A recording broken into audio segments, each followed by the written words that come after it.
Hello, Internet, and welcome to Retro Nick Relics, the retro video game show where I give you my 2-bit opinion on these 8 through 32-bit relics. Today, we prove that tragedy comes in threes, because I'm reviewing Splatterhouse 3 for the Sega Genesis is the kind of game rating systems were invented for. Yes, Splatterhouse 3. Rick's final journey on the Sega Genesis, developed by Now Production, published by Namco, and released in 1993. The game really completes Rick's arc and finally wins him his happy ending, or a chance to watch his family be brutally murdered by something that looks like spaghetti in a microwave. The story takes place 5 years after the events of Splatterhouse 2. Rick has made a killing in the stock market, so he bought a fancy mansion in the country, married Jennifer, and together they had a son named David. I guess he couldn't find work in the lucrative parapsychology field. I'm gonna need to draw some petty cash. I should take her out to dinner. We don't want to lose her. This magnificent feast here represents the last of the petty cash. Sadly, Rick is better at picking stocks than he is at picking a major or any house for any reason, because it's not long before their home is overrun by terrifying creatures. Now he must rescue his family from... You guessed it, Frank Stallone. or the Evil One, as he's known in the US release.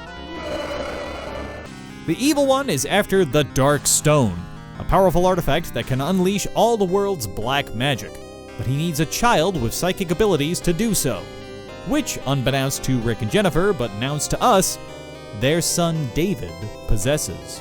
Well, that's just great. To save Jennifer and David, Rick reunites with the Terror Mask and must bludgeon, throw, and splatter Oh, that's why they call it that. his way to his family before time runs out. Speaking of the mask, it gets a complete makeover yet again, and finally looks more like a haunted Mayan artifact than a goalie mask or whatever this thing is. This is also the design that developer Bottle Rocket would go with when they revisited the series 17 years later. Unlike past Splatterhouse games, this entry puts a major emphasis on story, using digitized graphics and cutscenes that depict your family in peril and give the mask some more personality. The biggest change to Splatterhouse 3, however, comes in the form of the overall gameplay. As I mentioned in my reviews of Splatterhouse 1 and 2, gameplay usually takes a backseat to horrifying imagery. Rick punches, kicks, and jumps his way down a fairly linear path on a single axis. Now Production implemented an entirely new beat-em-up engine into Splatterhouse 3, which makes the whole experience closer to Streets of Rage or Maximum Carnage, and demands more input from the player. Input. More input. Rick can now move into the background and foreground of each room, and has a whole catalog of moves that go beyond punches and kicks to include throws, uppercuts, and a spinning roundhouse kick that you can execute by inputting a fighting game style command. If that wasn't enough, you can collect Eldritch Orbs, or Power Stones as the mask calls them in-game,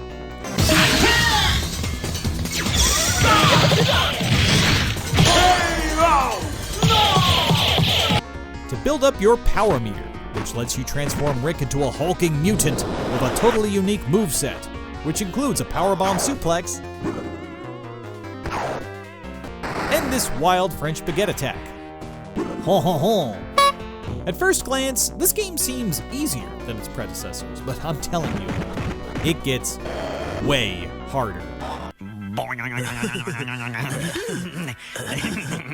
Beyond the beat-em-up controls, the whole flow of the game is totally different as well, offering a non-linear exploration element that is sort of a hybrid between both flavors of Castlevania. As you clear a room of monsters, you can pull up a map by hitting the start button and plot the fastest course to the boss room. It seems simple enough, but wander aimlessly and you will fail in your quest. Pressure is added to the player with the inclusion of a timer. As time runs down, different time-sensitive events are triggered that will contribute to you getting one of 4 endings. This is one of the 3 elements that make Splatterhouse 3 actually scary. To highlight them, let's review what happens in the last 2 games. In Splatterhouse 1, you try to save your girlfriend and, failing that, have to save yourself and burn down the mansion. In Splatterhouse 2, you learn that Jennifer lived, and you must try to rescue her again, this time succeeding and walking off with her into the sunset. In both games, if you keep trying, you'll eventually win and achieve your goal, no matter how long it takes. In Splatterhouse 3, it's possible to complete the game and still lose everything. Finish stage 1 too slowly and a monster kills Jennifer. Make it in time to save her and you discover she is now host to a parasitic boar worm that's eating her from the inside.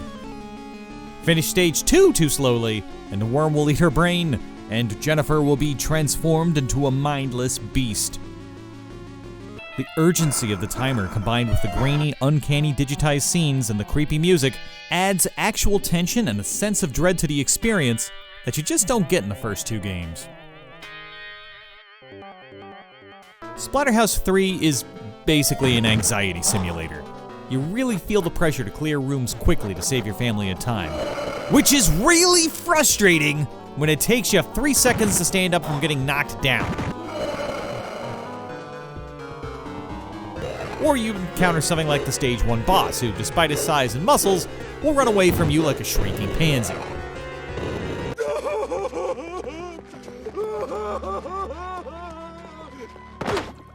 Some enemies are real hit sponges, and that just adds to the frustration.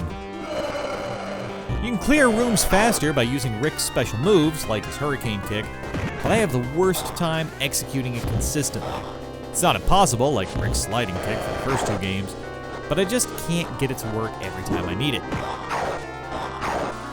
Now, my frustrations with the timer aside, as excellent as the setup and cutscenes are, this game does slip in one area where the last 2 excelled, and that is the overall presentation in-game.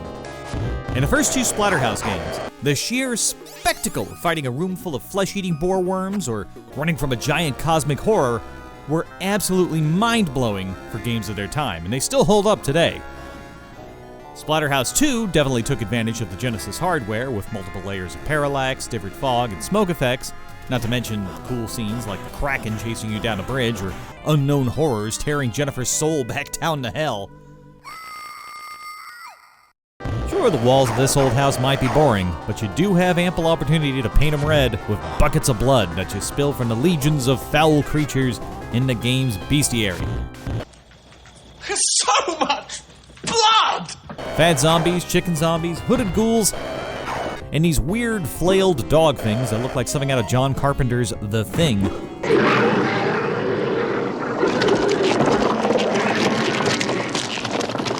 Are all out to run down your health and your time. While the brawling mechanics are fairly by the book, you know, beat, knock back, repeat, the way you know you're doing damage isn't. Rather than having a health bar appear when you fight a new enemy like you have in Die Hard Arcade or Final Fight, bad guys become more bloodied the more you bludgeon them, letting you know that you're doing some real damage. Some of them even lose body parts, which opens up new forms of attack. It's a nice departure from just pummeling random waves of henchmen. And they dissolve when you kill them, so there's no mess. Yes, go away, you bad monster. You'll get more of the same. Self-cleaning mutant. Leaves only the fresh scent of pine. Beyond fisticuffs, Rick has an arsenal of melee weapons to discover, including the series classic 2x4. Unlike the last 2 games, however, you take on less of a baseball swing and more of a straightforward swipe, which, I gotta tell you, it just isn't anywhere near as satisfying. Lame. Since hit points work differently in this game, you won't splatter anyone against the back wall in 1 or 2 hits the way you used to. Which was the style at the time. But you do hit harder than you would with just your hands, so, I mean, that's something, I guess. It can be a little boring to watch Rick batter baddies over and over again, but I do enjoy watching their heads get planted into the ground or pop like a potato in the microwave, and I just can't take it anymore. Weapons fall into one of 2 categories: swiping weapons like the 2x4, baseball bat, and knife, and throwing weapons like the cinder block, which you can pick up again after you chuck it into someone's breadbasket. Now, unlike the last 2 games, as long as you don't lose it, you can carry a weapon with you throughout the entire stage and even into the boss arena. You can only lose a weapon if you drop it from throwing it at something, or you get hit, and one of these annoying floating heads grabs it before you can pick it back up. Beyond weapons and eldritch orbs, you can also pick up beating hearts for health and books for extra lives. Of course, you're gonna need those lives when you tackle the game's boss fights. Bosses in Splatterhouse 3 aren't the most interesting in the series, but they do have their own charm. Stage 1's Foul Beast is a hulking monster whose face does a great impression of Cleveland falling in his bathtub if you hit him enough. No! The teddy bear in David's room is one of the few digitized graphics you encounter during gameplay and gets real weird real fast.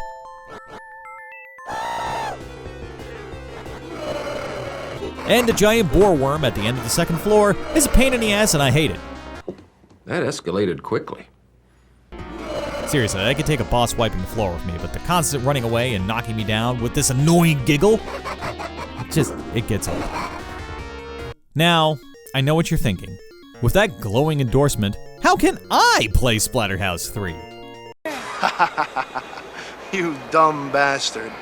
Beyond finding an original cartridge, which is pretty pricey, you can also find this game as an unlockable bonus on the 2010 reboot of Splatterhouse for the Xbox 360 and PlayStation 3. This isn't the best way to play it, however. The scenes with the woman portraying Jennifer have been redrawn and are kind of a mixed bag. If that bag was full of apple cores and owl pellets. So, what do I think? Splatterhouse 3 really does feel like its own game when you compare it to the first two. The nonlinear flow adds an element of exploration, and the timer creates a real sense of dread. It's also nice to see the franchise adopt a solid beat-em-up engine and try something new with the gameplay, though I prefer the combination of combat and platforming from the first two games. The environments are a little bit boring, and the effects throughout the game are minimal, but despite that, this is by far the most cinematic game in the Splatterhouse trilogy. It cleverly uses timed events to add a sense of urgency, changing the story as you play and telling that story with awesome digitized cutscenes to create dread, fear, and suspense, a novel concept for 1993. It includes deadly new weapons, 6 levels of monster bashing mayhem, and killer special moves. My only real issue with the timer is that if you lose Jennifer and David, there don't seem to be any other consequences for running out of time. And it goes from suspenseful to boring and aggravating when you're beating on the same monster for 2 minutes with an empty timer. It just feels pointless. Out of the 3 games, this one definitely feels more like a home game than something you'd encounter in the arcade. A solid entry in the series, definitely worth your time, but just not quite as satisfying to play as the first two. That's why I'm giving Splatterhouse 3 for the Sega Genesis 6.5 mindless beast out of 10. Not over until it's over. Because it's time for the Retro Nick Mailbag, the part of the show where you get to be heard. Here's what you had to say about my review of Nights into Dreams for the Sega Saturn. The Beard reflects, the game that lay the seeds for 11-year-old me to consider video games art. Now 39-year-old me looks at the industry and consumer habits and realizes that's bollocks, but that doesn't stop Nights from being great. True story. No matter how ludicrous the industry becomes, we'll always have Paris. First return commenter K-Ron Higgs Poet celebrates making a previous mailbag, saying, "Yay, I made the mailbox section, and you didn't roast me. What an honor." It sure is, but... Never say never, partner. And Eggman3387 opines, "Before I even watched the video, I'm gonna say the reason is that you were a child when this game released, and you played it a lot." Yeah, well, I played a lot of RoboPit and Revolution X, but you don't hear me pining over them. When I was a child, spake as a child, I understood as a child, I thought as a child, but when I became a man, I put away childish things. It's Corinthians 1, chapter 13, verse 11. No, duh. Come on. And finally, we got what might be my second favorite comment of all time, on my video review of Sword of Sodan from Dark Dial, who regales us with a true story. I rented this game from Cinemagic Video in Bartlett, Tennessee. Played it for a while and then I turned it off. I picked up my Bisenji and, well, I guess she had diarrhea, because when I did, she yiped and shot all over the game and its rental case. A literal shitty game. This contest is over. This isn't America's Funniest Home Videos. It works at so many levels. Roll it again. As usual, I want to give a major shout out to my friends over at Retro Game Squad, who you've heard from in my review of Street Fighter the movie for the Sega Saturn. You can also hear me on their show from time to time, where I sometimes weigh in on even more Japanese games. You can find their show at RetroGameSquad.com or follow them on Twitter with the handle @RetroGameSquad.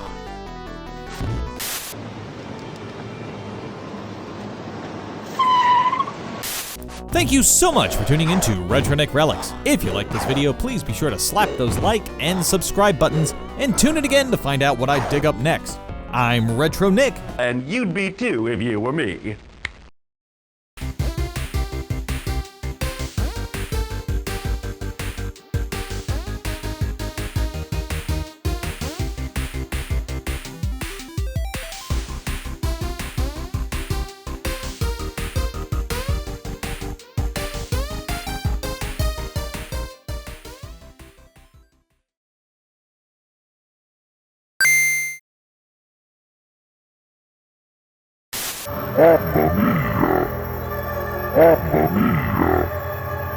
Mamma mia!